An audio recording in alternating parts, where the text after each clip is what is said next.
दोस्तों, आज जो ये घटना है, इस घटना ने पूरे झांसी को झकझोर दिया है। यहाँ पर कोई पत्नी अपने पति को धोखा नहीं दिया और ना ही कोई पति अपनी पत्नी को धोखा दिया, बल्कि एक पड़ोसी के ही रहने वाले ऐसे व्यक्ति ने उसके साथ धोखा दिया कि पूरा जीवन उन लोगों का खत्म हो गया। जब गैर के बाहों में पति ने अपनी पत्नी को देखा तो उसका खून खौल चुका था। वह अपने आप को संभाल नहीं पा रहा था। उसने अपना आपा खो दिया। आखिर उसने एक ऐसा कदम उठाया जिसे सुनकर आपकी होश उड़ जाएंगे। आखिर ये पूरा घटना क्या है और ये घटना कहाँ की है? दोस्तों, ये घटना है झांसी की।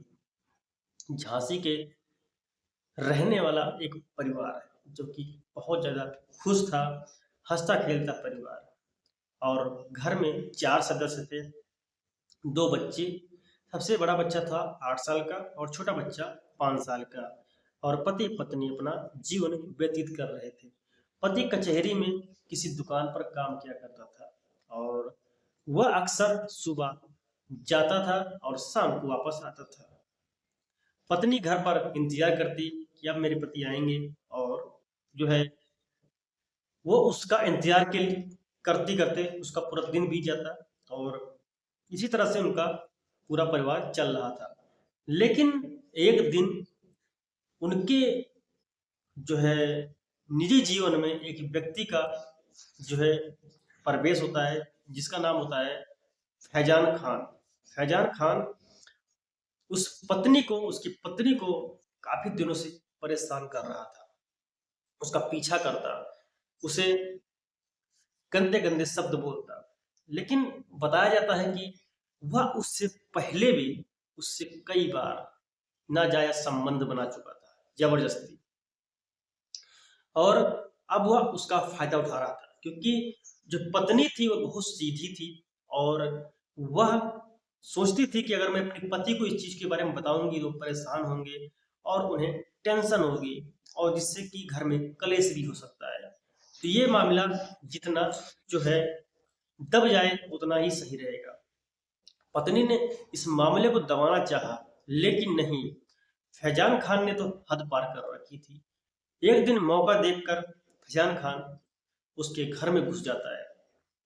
घर में बच्चे नहीं थे, पति नहीं था, खाली पत्नी अकेली थी और उसके साथ वह जबरदस्ती कर रहा था।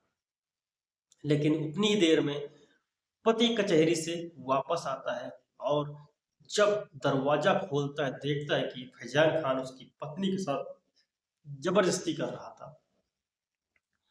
इसे देखकर उसका खून खौल चुका था और उसने तुरंत हाथापाई की और फैजान खान से उसकी लड़ाई हुई। लेकिन मोहल्ले के लोग आकर जब चिल्ल गुहार मची, आवाजें उठी, तो गवंले के लोग आते हैं और इन दोनों को छुड़ा लेते हैं।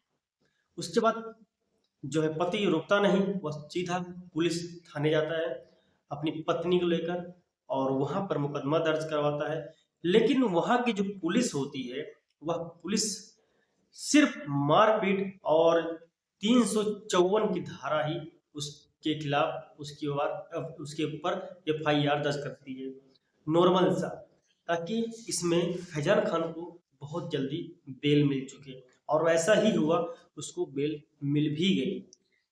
लेकिन उस पति और पत्नी को इंसाफ नहीं मिला। एक दिन की बात है, जब पत्नी मार्केट जा रही थी, तभी मोहल्ले के कुछ लोगों ने उसके ऊपर गंदी नजर डालते हैं, उसको हंसते हैं, उसके ऊपर कुछ टिप्पणियां करते हैं, जो कि उस पत्नी को बहुत बुरा लगता है। उस महिला को ऐसा मानो किसी ने पीछे से चाकू मारा, इस तरह से उसको दर्द होता है। वह अपने पति से आकर रोती है, कहती है कि ये लोग ऐसी ऐसी बातें करते हैं, मैं क्या करूं। पति समझाता है कोई बात नहीं, लोग हैं, बोलते हैं, कुछ दिन बाद चुप हो जाएंगे।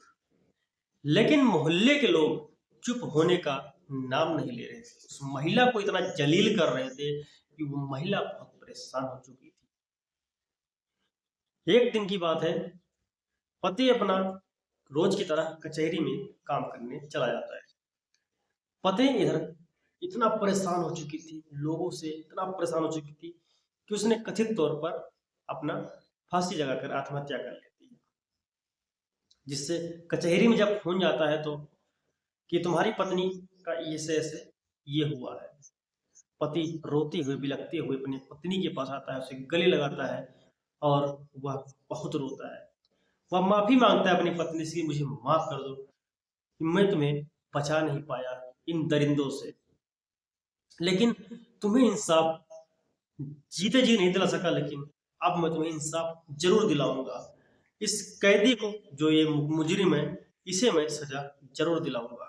और वह पुलिस स्टेशन जाता है और गरज के साथ पुलिस स्टेशन में बोलता है मुझे इंसाफ चाहिए। और फिर से जो है ये केस जो है रीओपन होता है और फैजान खान को वह जो है जेल की सलाखों को पीछे डलवाता है।